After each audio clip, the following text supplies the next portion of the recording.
Gracias por la paciencia, por la espera, por la calma, mantenerse en sus asientos.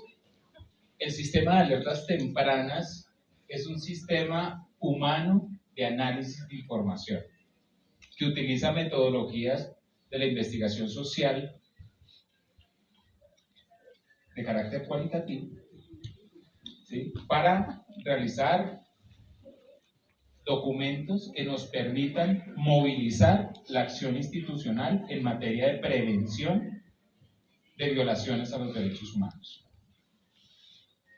Nuestro fundamento normativo es el decreto 2124 del 2017. Si bien el sistema de alertas tempranas viene funcionando de tiempo atrás, dándole alcance al acuerdo de paz con la extinta guerrilla de las FARC, en su numeral número 4, punto 4, de esos acuerdos, pues emitió el decreto 2124 que crea el sistema de prevención y alerta, ¿sí?, para la respuesta rápida a las conductas vulneratorias que derivan de las acciones o los repertorios de violencia de organizaciones criminales.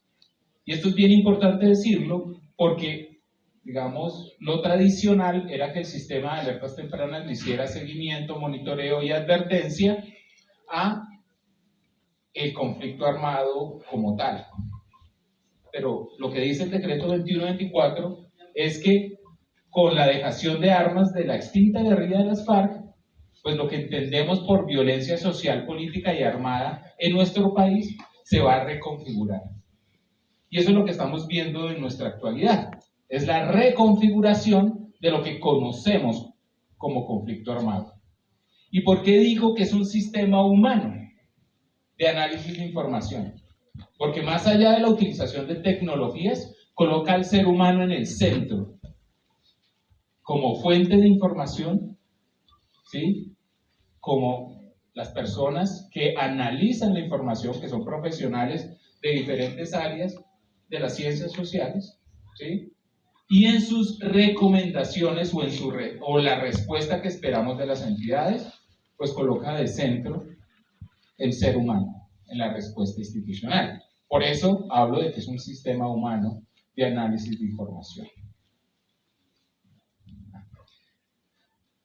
En el año 2022, pues para el sistema de alertas tempranas fue, digamos, un gran reto. Primero porque nosotros veníamos continuamente advirtiendo lo que venía sucediendo en la ciudad de Bogotá en relación al conflicto y a las conductas criminales de diferentes organizaciones que operan en la ciudad de Bogotá. Es así que en el año 2021, o sea, el año inmediatamente anterior, se aumentaron los diferentes delitos de alto impacto, incluyendo los homicidios. Si bien en el 2022 redujeron, digamos, hubieron unas situaciones diferentes como el aumento de las amenazas en el territorio.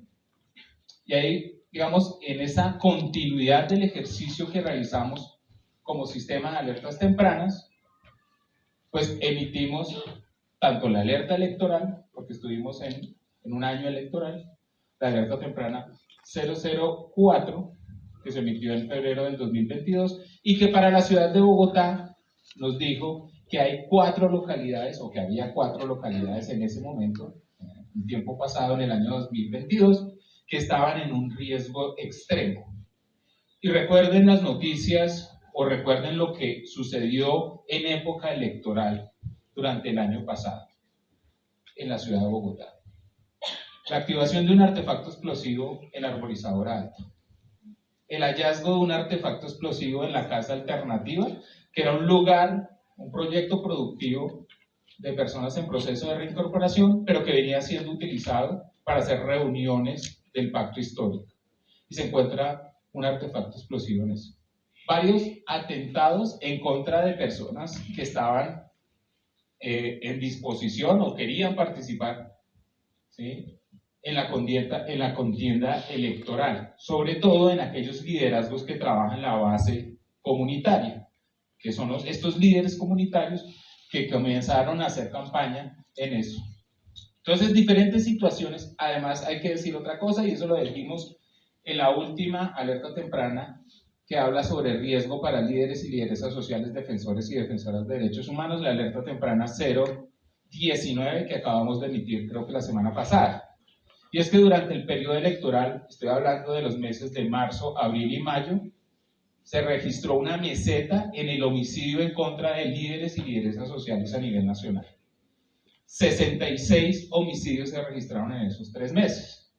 Esto quiere decir que efectivamente venía sucediendo algo, ¿sí?, en el territorio colombiano que tenía una relación con esa reconfiguración de las dinámicas de violencia.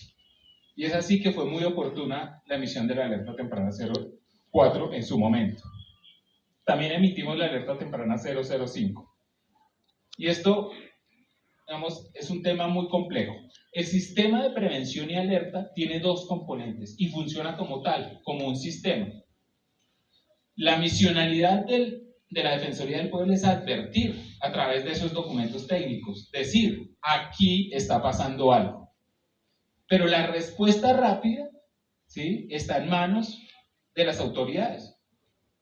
En este caso, en casos de lo territorial, pues está en manos principalmente de las autoridades del distrito, Alcaldía Mayor, Policía Metropolitana de Bogotá, y bueno, todas las áreas, la Dirección Nacional de Fiscalías, Regional Bogotá y demás. Está en manos de ellos la respuesta institucional.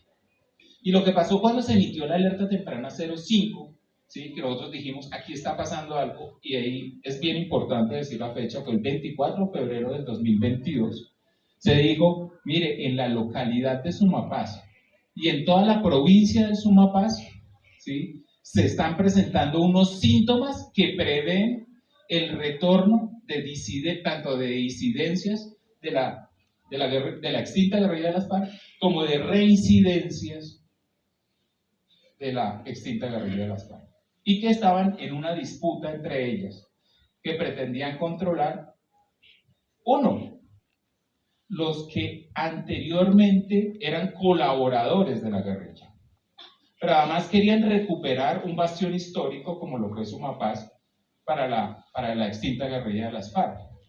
Política e ideológicamente para ellos era muy importante, ¿sí?, que haya recuperar ese bastión que representaba la localidad de Sumapaz, cuando la comunidad rechazaba el regreso del conflicto a ese territorio, porque solamente las personas que han vivido el conflicto armado rechazan directamente que eso se acrecente. Entonces, aunque ellos rechazaban, se presentaba un regreso. ¿Y por qué les planteo eso? Porque de nada nos sirve a nosotros como Defensoría del Pueblo advertir si no hay una respuesta institucional. Si no hay una respuesta institucional que sea célere, que sea rápida, no solamente está fracasando las autoridades locales, las autoridades distritales y las autoridades nacionales, sino que estamos fracasando nosotros como Defensoría del Pueblo, ¿sí?, al advertir. Fracasa el sistema. Si fracasa uno, fracasa el sistema. Y lo que pasó fue que en una negación de las autoridades de lo que venía sucediendo en el territorio, no se actuó de manera rápida. Y esperamos de alguna manera hasta que lo que venía sucediendo en el territorio tomara otras dimensiones. Pues para muchos no es un secreto lo que viene sucediendo en este territorio de Sumapaz, que ha tenido un desarrollo en los últimos meses que, digamos, ha de alguna manera sido obligado a las autoridades a tomar medidas, ¿sí?, para actuar en el territorio, y se conoció pues el recorrido que hicieron tanto el gobernador del Meta, la alcaldesa mayor de Bogotá y el gobernador de Cundinamarca en esa región, para identificar algo que nosotros les decíamos que tenían que hacer de alguna manera hace un año o más de un año. Ese recorrido que vieron hacer cuando se emitió la alerta temprana 05 se dio un año después. Entonces, esto implica unos retos para nosotros como Defensoría del Pueblo, que lo que ha hecho es que nos volquemos a trabajar directamente con las autoridades locales en unas actividades que nosotros las llamamos proyección social institucional. Y es tratar de dialogar con las autoridades locales para instar movilizar sus acciones en el territorio, ¿sí? Para tratar de buscarle soluciones de manera coordinada y articulada. Y es así como el año pasado nos volcamos a hacer esos ejercicios, hicimos más o menos 97 actividades de proyección social institucional para lograr articular y coordinar la respuesta institucional. ¿Sí? Es un esfuerzo enorme, que es un esfuerzo adicional que hace el sistema de alertas tempranas, porque si bien es parte del ejercicio, lo que nos corresponde misionalmente según el decreto 2124 es advertir. Pero tuvimos que, digamos, tratar de aceitar el engranaje del sistema de prevención. ¿Sí? Tenemos que aceitarlo ¿para qué? Para que haya una respuesta rápida y efectiva. Y es así como se vienen realizando actividades para tratar de movilizar la respuesta institucional y que esa respuesta institucional sea rápida. También el año pasado emitimos el informe de seguimiento a la alerta temprana 010 que se emitió en el año 2021. Con ese informe de seguimiento, como está ahí, completamos, y en este momento están vigentes, 3 alertas tempranas que cobijan riesgos para 16 localidades de las 20 de Bogotá. ¿Sí? La localidad de Teusaquillo nuevamente entró a ser una alerta vigente en la medida que la alerta temprana 019 de líderes y lideresas sociales nuevamente la coloca como una localidad en alto riesgo. ¿Y por qué la localidad de Teusaquillo es una localidad en alto riesgo para líderes y lideresas sociales o para el tema electoral? Es que en esta localidad se ubican la mayoría de sedes de movimientos sociales, de partidos políticos y demás. Por eso es que esa localidad se convierte en una localidad de alto riesgo.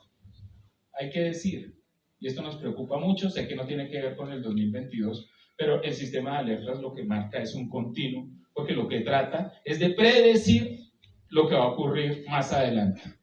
Y es que nos preocupa mucho, por ejemplo, que hace unos 2 meses se hayan encontrado más o menos 1 tonelada de insumos para el procesamiento o para la elaboración de explosivos. Lo que nos quiere plantear eso es que nos tenemos que preparar para todo el tema electoral, ¿sí? Y tenemos que actuar de manera mucho más rápida. También emitimos 23 oficios de consumación del riesgo advertido. Para quienes no sepan muy bien cómo funciona este tema, si bien todos los documentos de advertencia están atados a la alerta temprana, a una alerta que es el documento inicial, posteriormente nosotros emitimos oficios de consumación del riesgo, que obedecen a otro momento de la prevención. Hay 3 momentos de la prevención. La prevención temprana, y entonces emitimos la alerta temprana, la prevención urgente, y ahí es donde emitimos los oficios de consumación. ¿Qué quiere decir? Ya ocurrió algo, pero todavía podemos prevenir que ocurran hechos conexos, hechos relacionados con ese primer hecho victimizante que ha ocurrido y que tenemos que tomar medidas para contener la ocurrencia de estos nuevos hechos. Y también está en el tercer momento las garantías de no repetición, pero nosotros tenemos los informes de seguimiento que lo que hacen es una evaluación de la respuesta institucional. Y en ese sentido nosotros nos hemos basado en 4 grandes pilares de respuesta institucional. ¿Sí? Con este trabajo que venimos haciendo desde el 2018 para acá, incluyendo los hallazgos de la respuesta institucional, hemos encontrado, digamos, que sobre estos 4 grandes pilares nos debemos enfocar. Y hacia allá nuestras recomendaciones. Como les dije, las recomendaciones y estos 4 pilares mantienen el factor humano o al ser humano en el centro. ¿Sí? Y por eso es que hablamos, por ejemplo, de construcción participativa de las medidas que adopten las entidades. ¿Qué quiere decir? Que toca ir a los territorios, toca hablar con la gente que es la que sufre los riesgos y con ellos construir las medidas para mitigar los riesgos. Construcción participativa. Lastimosamente lo que hemos encontrado es que muchas de las medidas se construyen en los escritorios y cuando llegan a los territorios, pues la gente queda como un poco loco al decir, bueno, esta no es la medida adecuada para nosotros. Protección colectiva y prevención colectiva. Creemos que las medidas individuales de protección, por ejemplo las que ofrece la ONP, han sido importantes, pero son insuficientes. Y debemos traspasar a unas medidas, ¿sí?, que puedan no solamente proteger, sino prevenir, ¿sí?, que ocurran violencias en los territorios. Y eso se debe hacer de manera colectiva. Estrategias de prevención de la estigmatización. Creo que muchos de los... Yo llevo más o menos 25 años haciéndole monitoreo y observancia al conflicto armado. Y uno de los elementos que he encontrado es que el conflicto, en el marco del conflicto armado se ha matado más gente por chisme, ¿sí?, por chismes, que por una realidad, ¿sí? Cuando me tocaba entrevistar, por ejemplo, personas que habían pertenecido a grupos armados en el Centro Nacional de Memoria Histórica, mucha gente me decía, no, es que nosotros no verificábamos. Llegaba alguien y decía, mire, este es guerrillero o este es paramilitar. Y lo primero que hacían era... Y muchas veces lo que estaba detrás eran elementos que no tenían nada que ver. Entonces, prevenir la estigmatización, generar estrategias para la prevención de estigmatización, va de alguna manera a minimizar los riesgos que tienen los diferentes. Y esto lo encontramos en Bogotá a toda hora, en todo momento. Este nivel del discurso de polarización lo que ha hecho de alguna manera es generar un conflicto entre diferentes posiciones ideológicas, ¿sí? Entonces, eso ha permitido que haya un señalamiento, y muchas veces estos señalamientos son aprovechados por estos grupos armados que a través, y esto hay que decirlo, de la manipulación del discurso ideológico que busca legitimarse en ciertos sectores de la población, pues comienzan a hacer unas acciones. Un caso particular sucedió, por ejemplo, en la localidad de Sumapaz, y es que una familia, ¿sí?, que había sido tradicionalmente militante del Partido Cambio Radical, ¿sí?, en la localidad de Sumapaz, fue amenazada, su casa fue baleada, tuvieron que salir de la localidad de Sumapaz porque su casa fue baleada y grafiteada. De alguna manera lo que se pretendía con esa familia, y lo acaba de decir Iván Mordisco en un comunicado del Estado Mayor Central, y es que a los territorios que ellos controlan no vamos a permitir que ingresen a hacer campaña partidos tradicionales. Y eso es más o menos lo que se ve en el territorio. Y esto es lo que decía la alerta temprana, y es un poco lo que hay que prevenir que suceda. Entonces, prevenir ese tipo de estigmatización o de señalamientos va a ser muy importante, ¿sí?, para poder garantizar el goce efectivo de los derechos humanos de las personas. Y por último, esto es un tema complejo que tal vez no corresponde únicamente a la Defensoría del Pueblo. Nosotros entregamos un insumo, pero quienes son los encargados de investigar es la Fiscalía, sobre todo el tema de delitos, ¿sí? Pero carecemos, de alguna manera, nosotros hemos venido insistiéndole hace años a la Fiscalía que entregue resultados sobre las investigaciones de quién está detrás de las amenazas que profieren, por ejemplo, las águilas negras, ¿sí? Eso lo hemos venido dicho. ¿Por qué? Porque en la medida que tú aclares quién está detrás de esas amenazas, eso puede ser un factor de disuasión de nuevas amenazas. Pero lastimosamente, como todavía no tenemos resultados claros sobre quién está detrás de los panfletos que aparecen en los diferentes territorios, pues ¿qué le pasa a la gente? La gente lo que siente es un pánico tremendo cuando es nombrada en algún panfleto, y eso profundiza las vulnerabilidades de esas personas. ¿Por qué? Porque tienen que salir de sus territorios, porque de alguna manera pierden sus redes de apoyo, porque muchas veces no le informan a sus familiares que están en riesgo o que son amenazados, para no trasladar también el riesgo a sus familiares. Entonces simplemente pierden redes de apoyo, tienen que abandonar sus casas, sus hogares, y eso profundiza su situación económica, su vulnerabilidad económica.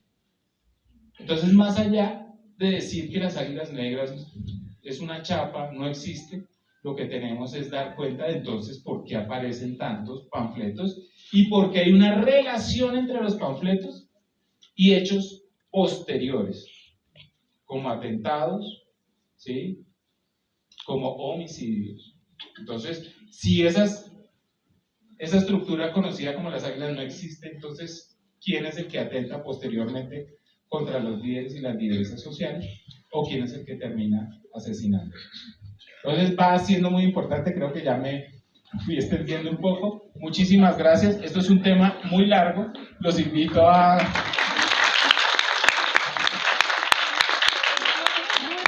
leer las alertas tempranas, todas están en la página. Son para Bogotá unas deliciosas 800 hojas más o menos. Ahí tienen para un fin de semana divertido, que no tengan mucho que hacer, se meten ahí a la página y descargan los documentos de advertencia. ¿Cómo? Muchísimas gracias.